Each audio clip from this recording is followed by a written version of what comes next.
अस्सलामुअलैकुम वेलकम करते हैं दुबई ब्रेकिंग न्यूज़ में। आज की वीडियो में यूएई के री एंट्री परमिट के हवाले से नई अपडेट शेयर करने वाले हैं। रेजिडेंसी वीज़ा होल्डर या वर्क वीज़ा होल्डर जो 6 महीने से दुबई मुत्तहदा अरब अमारात से बाहर हैं वो दुबई यूएई में वापस आ सकते हैं। आज एक नई अपडेट शेयर की गई है। वो तमाम पाकिस्तानी और इंडियन लोग जो यूएई के री एंट्री परमिट के लिए अप्लाई करना चाहते हैं वो कैसे अप्लाई कर सकते हैं, री एंट्री परमिट की कीमत क्या होगी, उसकी कितनी फ़ीस अदा करनी होगी, उसके लिए क्या-क्या चीज़ें दरकार होंगी, मुकम्मल तफ़सीलात आप लोगों के साथ शेयर करने वाले हैं इसी शॉर्ट सी वीडियो में।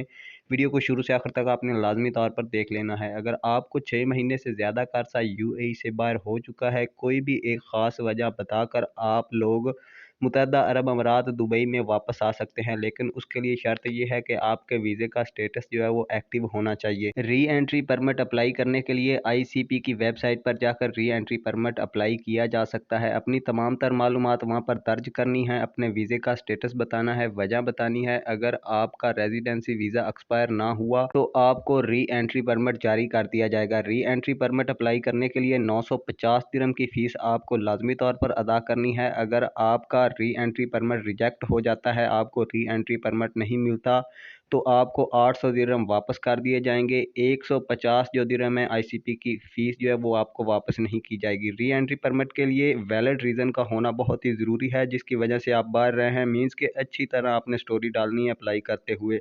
री एंट्री परमिट अप्लाई करने के लिए आईसीपी की वेबसाइट का लिंक आपको डिस्क्रिप्शन में मिल जाएगा, वहाँ पर जाकर आप अप्लाई कर सकते हैं। और आखिर में आप लोगों को मेल के ज़रिए कन्फर्म करके बता दिया जाएगा कि आपका री एंट्री परमिट जारी हुआ है या नहीं, या आपने जिस ट्रैवल एजेंट के ज़रिए अप्लाई किया होगा वो आप लोगों को बता देगा।